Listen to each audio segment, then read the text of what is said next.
Hey guys, what's going on everyone? I am Desiree Lee, best-selling author, public speaker, radio host, public figure, and a philanthropist. I'm coming to you live. Hey guys, I hope you guys enjoyed the scopes this morning.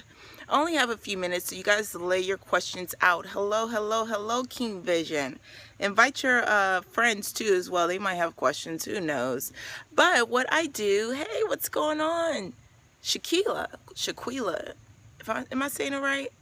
I want to make sure I get my Perry friends' names right. Okay, yes. My assistant, she handles all of that. She will definitely let me know by the end of today. Yes. So if you have any questions, Shaquila, right now is the time to ask them, honey. Yes, ma'am. So if you guys are new to my scope, here we have Perry Friends in my scope. I am the founder. What's going on, Ebony? BT MTV, thank you so much for joining. Shaquila. Okay. Thank you guys for the heart. So if you want to become my Perry friend, make sure you click on the Perry buddy and turn that plus sign into a check. And make sure you follow me. I scope all things inspiration, all things impactful. I also give out my author tips and hacks. Hello. So if you are thinking about becoming an author, or if you already an author, maybe you're a beginner, maybe you're a pro, this is the scope for you, baby. Yes, it is. Thank you so much for sharing the love. So lay your questions out there. I also give away free gifts and everything else. Do I edit? Yes, I do have a team of editors. We edit everything from book covers. If you're talking about editing your writing material, no. However, I do share with you tips on how you can get an editor to write and to edit your stuff for free. Hello.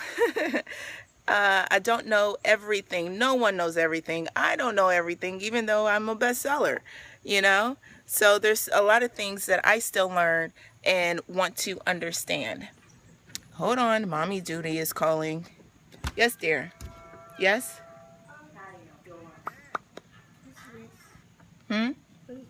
Materials. Materials. Hey, look at all this love. You guys are so super cool. So yeah, I do in my author hack courses or my one-on-ones. You can get me on one-on-one for as little as $25. Yes, it looks a little chilly. Yeah, it is, but it isn't. The rain is bringing the cold in here into Atlanta, definitely. And I cannot stand cold. I am from California, and I don't do any lick of cold. I'm from Southern California, to be exact. For how long? Oh, are you referring to the one-on-ones? Thank you so much. 30 minutes? No, hour. I think 30 minutes we don't really get in. I think it's an hour. I think we should do an hour. Yes, don't feel bad. I'm in my fleece in New York. Yeah, Ebony, I could tell. Yeah, New York is starting to get cool. Hey, what's going on? Leslie, if I'm not mistaken. I think that's Leslie. Yeah, 25 minutes for a full hour, 45 minutes to an hour. And I do recommend that all my clients, you have your questions ready, because I want to make the most of the hour. I don't want to just be talking and chatting it up for the first 20 minutes. You know what I mean? Came to Savannah from San Diego. Still warm here in Savannah. Lucky you. I know the further you go, the less colder it is. And Savannah is kind of close to California winter, especially in Miami in South. But I'm in North Georgia. Yeah, so I don't like to do 20 minutes or so. You know, greetings, Queen. Hey, my friend, what's going on? So 80 and different. Are you serious? Lucky you. Oh my gosh, lucky you. I mean, for real, lucky you. That is too cool. Yeah, so I do like to make sure you have your questions together. Okay, what genre do you prefer? Inspirational, because I can actually apply to my stuff. Once my books are done, how can I become a bestseller? Laugh out loud, I'm trying to be like you. It's almost 80 in Baltimore. Okay, there's different hacks and different avenues you can use to become a bestseller. Now, I do share this during my author hack scopes, but I'm going to give you a tip. One tip of becoming a bestseller, especially on Amazon, is fairly easy. However, it's the secret or the hack is the genre that you put your book in. The genre that you put your book in or you list your book under. That's one thing. And then two is traction, getting those sales. Now, does the sales, okay, see, I'm a self-publishing author. So I didn't go through a publishing house. However, when I had speaking engagements, I sold out every single time to audiences of 1,000, 500, even 100. I mean, I really, not saying that I didn't care how big or how small the audience is, but a sell is a sell. If you sold one book, you sold one book. And it's about keeping traction, about keeping those data records. So how did I do that when I'm at a speaking engagement? Well, it's a service that I use as far as my Square. You can also keep up your inventory and how many books you sold through Square. And also, too, they have this scanner now. So now you can scan the UPC code, and now it's recorded on a cell, you know? Blessings on blessings. Thank you, Leslie. You're so awesome, sister girl. My Perry friend. My book is under Amazon Kindle, and I need to learn how to market it. Girl, I will definitely help you. I got some tricks and hacks up my sleeve for that. What about fiction? What is my favorite book in fiction? Yeah. I think of my reading course when I was in prison. I did a lot of reading in prison, but I love nonfiction better because I'm able to apply it and able to relate. Reading, being an author, is not easy, but it's not difficult either, because you are describing a scenery through words. And to be able to do that, it's a real art to it. So when you're writing your book, don't forget to use a lot of adjectives and describe. I meant selling these. Fiction is cool. Fiction is cool. I have a few authors on that. You just have to find your market, your demographic, and you find where they are. Like, people read. It's not that people don't read. People do read. People absolutely read. So, yeah, it's just finding that where they're at, okay? But, yeah, so I like, how long were you in prison? Oh, thank you. I was in prison for 4 years. I was sentenced to 10 years to serve 4. So when you're describing the moment, like for instance, I mean, even as a speaker, instead of you writing your words, you have to describe. You have to make your audience feel there. You know what I mean? So it's like, especially if it's a non-reader. See, my readers are youth, young people, and parents. Also educators too as well. But those are my readers. So for me, it was kind of a little bit more difficult because you have to keep their attention. You want them not just to read the first chapter or the second chapter. You want them to read it all the way to the end. So let me give you an example of how I would describe it. On the night that I got caught, I thought my mom was the enemy because she didn't want me to have fun. She had all these rules and regulations. She said, if you lay down with dogs, you will get up with fleas. She used to say that association brings on a simulation, but I just wanted to fit in and I wanted to be cool. This was my first time ever running away. But I thought that this was the only method, the only way at a 17-year-old's mind that I can make some money. We were out for 2 long weeks, 2 whole weeks, robbing on this robbing spree.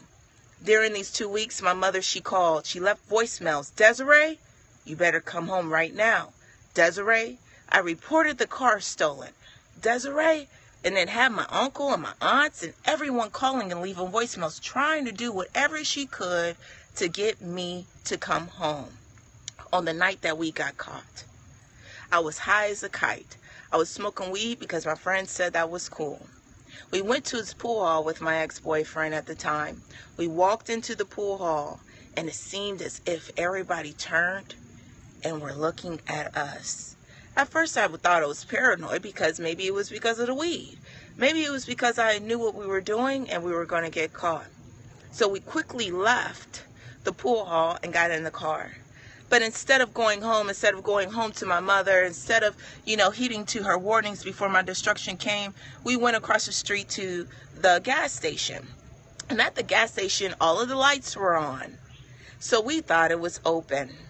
My boyfriend got out of the car. As we pulled in, we saw no one there. But my boyfriend got out of the car. He opened the door, tried to open the door. It was locked. I said, go to the other side. What are you doing? Go to the other side. Because at this time, it was around 11:30, maybe 12 midnight at night. He went to the other side. The door wasn't open.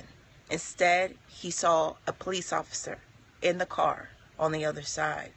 Jamal kept running over to the car. Des, 12 is on the other side. And I said, just chill out. That's how people get caught. I got in my car. As we were going onto the expressway, we left the gas station, we went onto the expressway. I looked in my rearview mirror and I saw the cop still behind us. He said, what are you doing driving slow? Keep going. Go a little faster. I said, no, chill. He's probably doing his normal rounds. He can't be after us because we're too smart to get caught. The next thing you know, I saw 2 DeKalb County police officers sitting there on the ramp. I drove past them normally in the middle of the highway. Then we went to the next exit, La Vista Road. 2 more DeKalb County police officers sitting there late at night. I'm wondering, who are they after? What's going on? We go to the next exit, North Druid Hills. The cop is still behind me, but I see DeKalb County on the side. Before you know it, I seen a white circle around the front of my car. I looked out the side of the window and saw a helicopter's light shining down on our car. Oh my gosh, I thought. They must be after us. Who could they be after? Maybe because I was so high, I couldn't think they were after us. My boyfriend said, as long as we can just get to Gwinnett County, another county, this county cannot touch us. So we thought. The next thing you know, we saw the cop cars with the lights going off. They did their formation. They surrounded our car. The next thing you know, our hands were in the air. We're in the middle of the freeway. They said, get out the car. Get out the car. And I said, I got to put the car in park. Afraid of hitting the car right in front of me. They reached in, opened the door. They reached in. They put the car in park. They grabbed me outside of the car.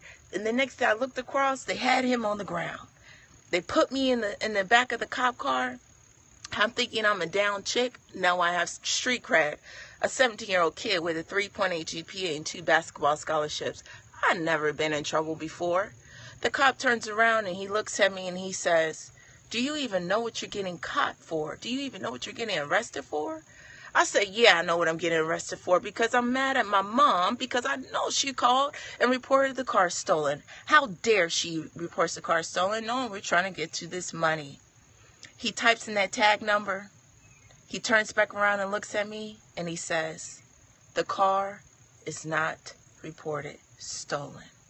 It was in that moment that I realized that my mother was not the enemy.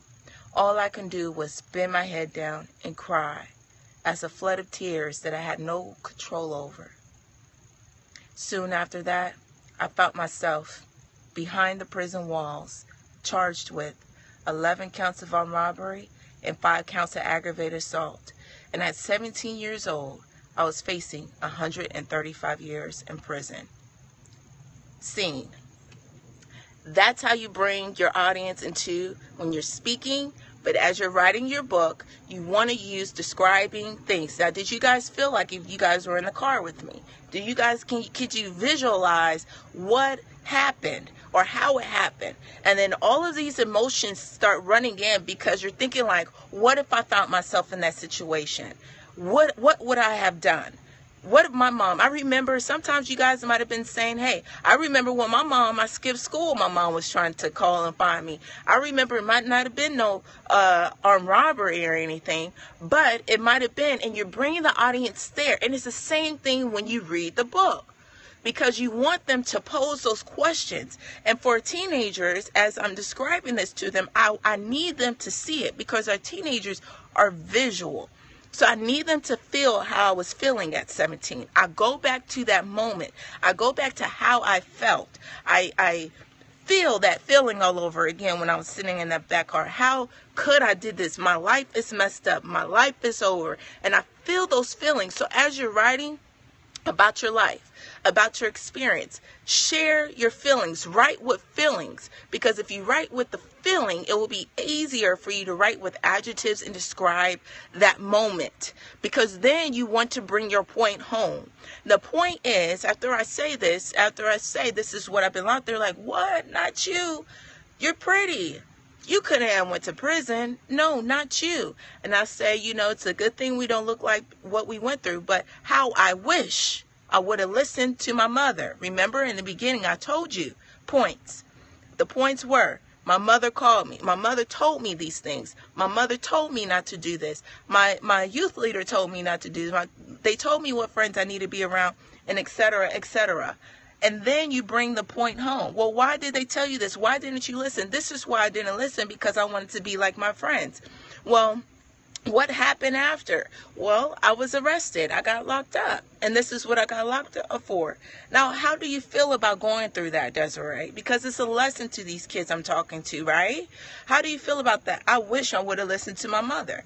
Because if I would have listened to my mother, I would not have to spend 4 years in prison. Instead, I would have spent 4 years in college. You see how that point is? And then I go into other points along my message and in my book, and you can elaborate on it and different things like that. So as you are writing your book, make sure, don't forget those describing words, and bring your reader back into to see that. Do you see what I'm saying, guys? Yeah. So any other questions before I go? I only have a few more minutes. Any other questions, guys? Yeah. Yeah.